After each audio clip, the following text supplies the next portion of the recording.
Mtazamaji, maeneo kame katika kaunti ya Pokot Magharibi yanaendelea kumbwa na uhaba wa maji na hata kwa lazimu wenyeji kutembea zaidi ya kilomita 20 kutafuta maji kutokana na kiangazi kirefu ambacho kinashuhudiwa katika eneo hilo. Hata hivyo, kijiji cha Chepkati pamoja na shule ya Chepkat eneo la Chesra kimenufaika na kidimbwi cha maji cha kwanza, anavyotujuza Oscar Kakai. Leo niko katika kijiji cha Chepkati eneo la Chesra katika eneo bunge la Pokot Kusini, ambapo vile unaona eneo hili ni kame, ambapo wakazi wengi hutaabika kupata maji. Wanafunzi wengi pamoja na mifugo pia hupata shida kupata bidhaa hii adimu. Kwa muda sana tulikuwa tumeteseka. Sisi kama walimu tulikuwa na hard time ya kusomesha wanafunzi juu ikifika wakati ya jioni wanataka kutoka haraka waende. Tulikuwa tunaenda mbali huko naita huko Chemeos. Ni mbali sana, tunaenda na mapunda. Sasa wanafunzi wanang'ang'ana sana. Wanaleta tu kajerican kadogo tu hivi.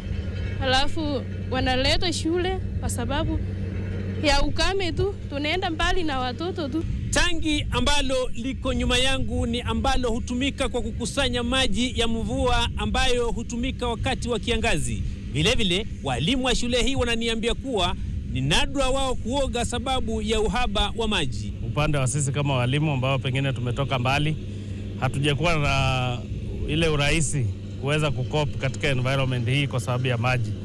Tumeweza kuweka maji hata katika vikombe vyetu huko nyumbani kwa manyumba zetu, ili wakati wa kiangazi tunaweza kuzitumia. Huwa tunalazimika sometimes kutuma hawa watoto mapema ili kwenda kutafuta maji. KVDA tumekuja kuanzisha katika sehemu hizi ni 11 kwa sasa, na katika upande hii ya Kipkomo, Pokot South, hii ndio kwanza ambayo tunafanya ground breaking. Kuna moja iko tayari na ambayo iko tayari upande ya Otrum kukinga wananchi kuelevate hiyo severity ya drought, kwamba wakati ambaye hakuna maji then wananchi na mashule ambayo unaona kama Chepkukata ambayo iko nyuma yetu watategemea hii maji. Wakazi wa eneo hili leo wamenufaika, ambapo nyuma yangu mashini ya kuchimba maji inaendelea kufanya kazi. Bora sana kwa hii maji, kwa maana umetusaidia watoto wetu sana. Hata sisi wazazi tumeumia kwa maneno ya maji kabisa. Na hata wazazi pia wameweza kushukuru kwa sababu kazi ya kutuma watoto wao maji imekoma kuanzia leo.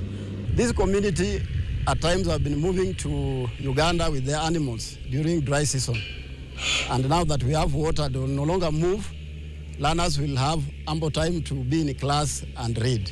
Hii itakuwa ni kidimbwi cha kwanza tangu dunia iumbwe katika eneo hili. Nikiripotia NTV mashinani kutoka eneo la Chepkati katika kaunti ya Pokot Magharibi, jina langu ni Oscar Kakai wa Masega.